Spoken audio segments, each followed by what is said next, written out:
you don't have a big giant monster machine camper? What if you don't need a couples camper or a bunkhouse? What if you got like a tow package SUV? There's not a lot of RVs that are fit for you out there.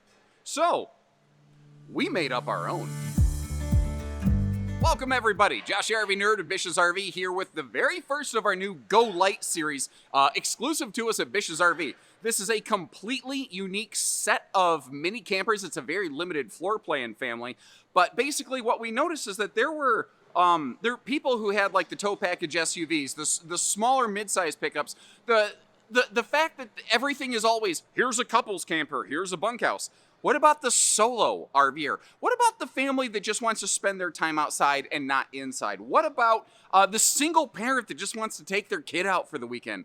What about all of the people that the RV industry as a mainstream have just abandoned and forgotten because maybe it wasn't the biggest market segment? Well, we thought that kind of sucked. And we see people come to our stores all the time wanting to fulfill situations like I just described, and there just wasn't really a lot of solutions for them out there. So we came up with one. We're calling it Go Lite here. We partnered with Sunset Park RV, and this is an interesting little series. Now, this floor plan specifically was literally made with one of our own Bish's RV executives in mind. He was one of those people that despite all the RVs that we have available to us at Bish's, there was not one floor plan that really fit how he wanted to camp. He wanted to take his son out and go fishing on the weekends in the mountains around Idaho at their favorite spots. And there was never a camper that just really did what they wanted to do. They wanted small, but a lot of window coverage. They wanted good awning coverage. They needed sleeping, but they also needed cargo space. They wanted to have a little bit of a battery tender to keep the battery up and alive while they're off the grid a little bit. They needed some extra ground clearance. They wanted separate sleeping spaces. This is a totally one-off, unique floor plan that we've put together here that we looked at and said, what if we made a bunch of these? Would people like them? And this might totally fail. We don't know. We would love to hear from you.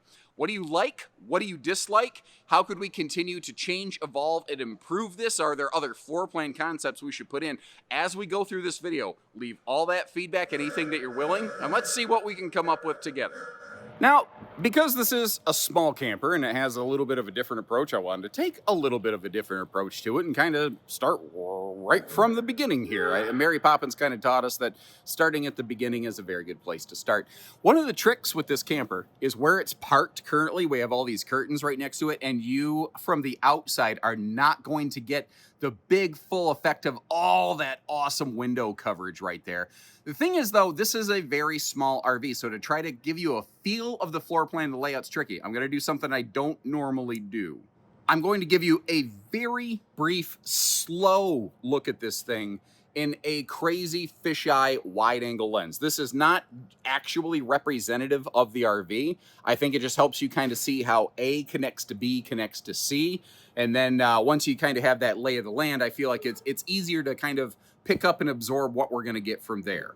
So let's begin right over here on the campsite of the RV. Obviously, all we're looking at are these beautiful blue and white curtains. Maybe we can imagine those are blue skies and white clouds or something like that over here.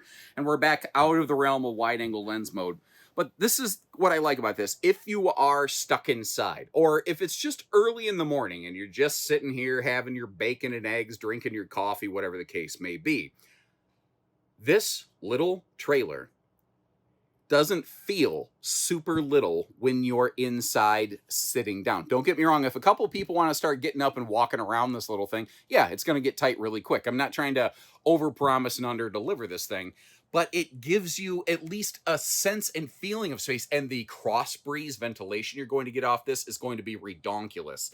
We wanted everything in this to be maximum function. So there really wasn't a lot of room to give you a dedicated like dinette, and not everybody wants a booth dinette. So we outfitted this one with a very simple, basic folding bar and folding stools, so that the little bit of time you are inside, if you just want to sit there, you could do a little bit of laptop work off it, I suppose, if that's what you're wanting to do. You got the power outlets over there on the right-hand side, but you can sit right here overlooking your campsite, overlooking the mountains, the river, the lake, whatever you want. Your picnic table, your fire pit. instead of looking exclusively at the neighbors. So even though it's small, when you are stuck inside, we did still want the interior experience to have some level of comfort. You know, I'm not saying it's like there's the difference between being in economy and comfort plus and first class on an airplane. This is probably more in the comfort plus size of things, if that makes any sense to you. I'll tell you what, we're going to come back to this kitchen. I'm actually going to flip a 180 here real quick and give you a look from exactly the opposite corner of this. So instead of being at the door looking forward, we're at the front campsite corner looking backward now. Hopefully, Cousin Garrett, RV Nerd Video Editor, gave us the little nerd view floor plan radar photo in the bottom left corner of the thing to help us out there. We're not expecting people to want this camper to sit inside and watch TV all day, but if you just really want a spot for a television, we did give you a basic TV hookup right there, although that's absolutely, I'm not even going to say a secondary concern, it's a third tertiary level concern, because we wanted to really make smart use of all the space that was in this in any way that we possibly could, including storage solutions. So if we work our way down here, we're going to come back to the bed in just a second. Down below this thing, we left this a little bit open air, so like you want to just slide some duffel bags or totes or whatever under there. We utilized all the space that we really possibly could on this, but we didn't want you to have to like lift the bed and wrestle with stuff to get down there. We wanted it to be available, but kind of out of the way and still easily accessible. Now, working back up top here, we've got the overhead cabinet space, which there's a surprising amount of. And in case you're curious, later I'll probably get you more videos on more in-depth of the overall construction of this, but this is pocket-screwed lumber core cabinetry, but basic cabinet pulls, basic cabinet fasteners, like the just the conventional clip holdbacks, very classic features here. They're budget-friendly, they work, they're not flashy, they're not fancy. And to give you a size reference, I took that pillow off the bed and stuffed it up there in the cabinet to give you an understand. By the way, I do think it's funny that our pillows all still say Go Play, even though we now have Go Lite and Go Explore. But I suppose you can get a Go Lite because you want to go play. So I don't know. Maybe it works. It is just actually Go Play is Bish's motto.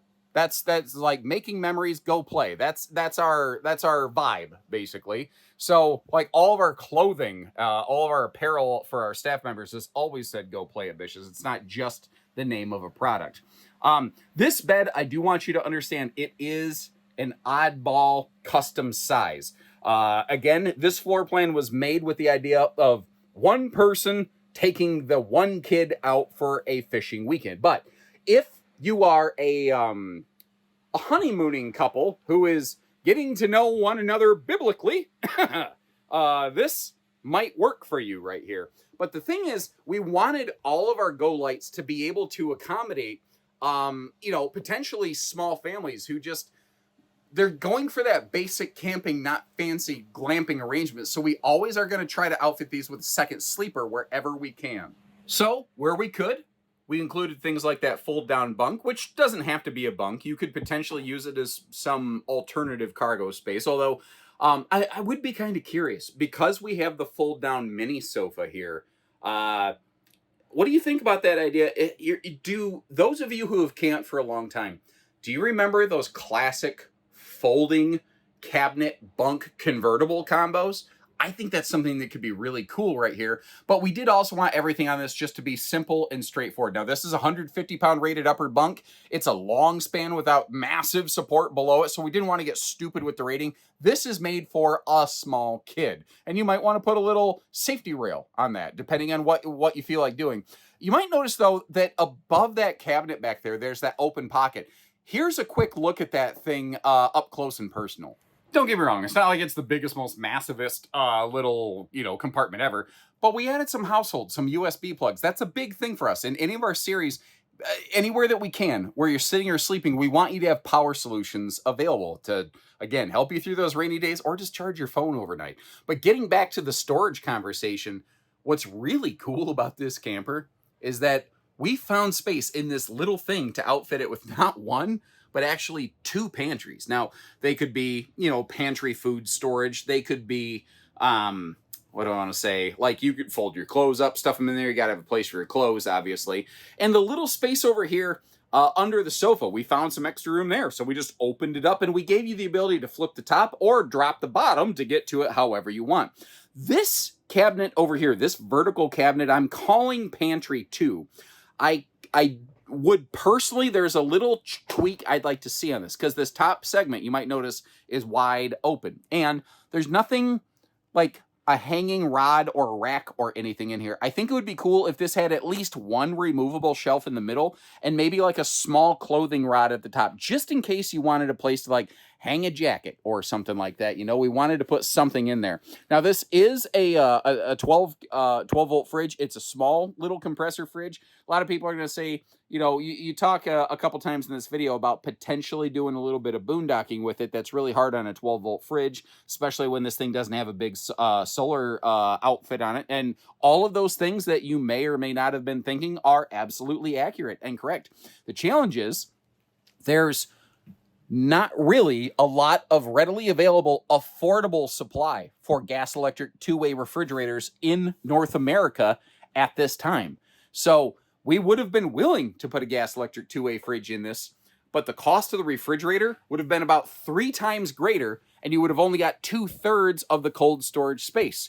It's one of those things that we are still kind of limited by the options and availabilities that are out there in the industry. I also like, we did manage to keep all of our switches and control panels up high enough where the little kid fingers aren't likely to get to it.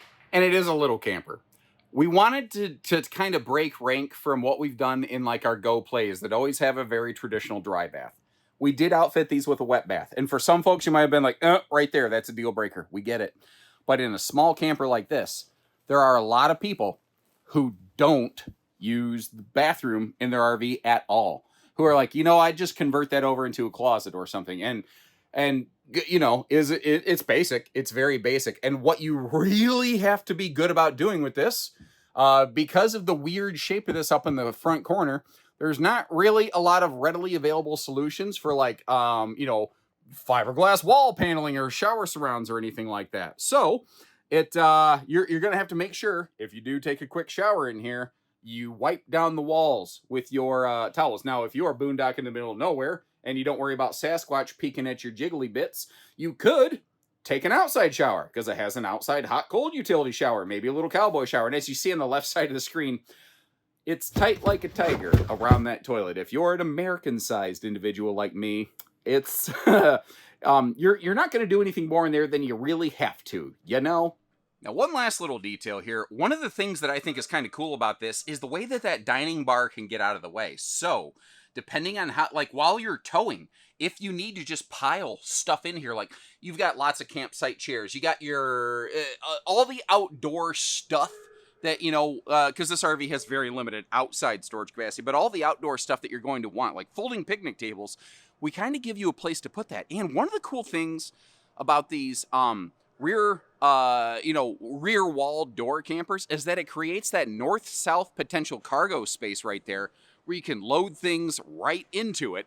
And like a small one-seater kayak potentially right up the backside of that thing. I call that a kayakoscopy. Now, you may have noticed over here on the left side of the screen the weights and measures. That's one of the other main focal points of this camper, is that this thing is very lightweight, still has, for its size, I think a very reasonable cargo capacity, but also the maximum GVW of this is not going to blow out of the water many potential tow package SUVs or even the non-tow package mid-size pickups sometimes that are out there. Like if you've got the Ford Ranger, the Colorado, the Tacoma, those things, you know, they have a tow package version and a non-tow package version. This may still work for some of the non-tow package versions. Now, we are set up in a show display right now because at the time I'm recording this, it's frozen tundra, Michigan, and it's winter outside. So I really, really regret the fact that I can't give you an awesome broadside look at the camp side of this thing right here, because the thing is, as you saw on the inside, because there's no door on the camp side of the RV, it has absolutely awesome destination window viewing capacity. Plus, we got the other big window overlooking the bed right there. And under the bed, you might notice there is a little bit of a cargo door over here. That could be handy for like a little grill or something. This is the only outside storage capacity really on this RV, so this is a very precious space. And just like you saw on the inside, we didn't want any space to go to waste. Now, because you might be taking this thing off the beaten path, we gave it an axle flip and a larger tire package. Like normally, the production partner who fulfills these for us, they have, conventional 14-inch tires made for just generic, road use. But even I'm not gonna sit here and say, oh, this is a massive off-road camper. This is a rock crawler, brother. It's not that. It's not. But if you want to get off pavement, if there's like a 2-track dirt path that isn't like a rocky mess, that extra ground clearance, those better tires with the better sidewall integrity so they don't end up getting sliced on the side and causing a flat, that's why we put these things on here, so that you can go more places with this little RV. Now, it does have a walkable roof, doesn't have a ladder. I would like that, but it just didn't happen. Instead, what we have here is a side mount roof ladder prep. Although, personally, there's things I'd still like to see tweaked on these. I think the location of that ladder mount was really, we'll just say, stupidly ill-conceived, if we're just going to call a spade and a duck a duck. Because you're going to come over that roof line, and the Winegard 360 antenna is basically right in front of you. Now, to be fair, if you are using one of those telescopic ladders, it will basically go over the Winegard antenna, and you'd have to step left and right over it anyway, but it just doesn't look smart to me. I don't know. I love the fact that we have the dual power awnings on this. We have the campsite awning plus the rear awning with your awning lighting, so you can kind of see what's going on your campsite. You can ask yourself the same thing those 4 non-blondes asked when they were wondering what's going on. Evidently, they're reuniting and making a new album or something, by the way. Who knew that was going to be a thing? Regardless.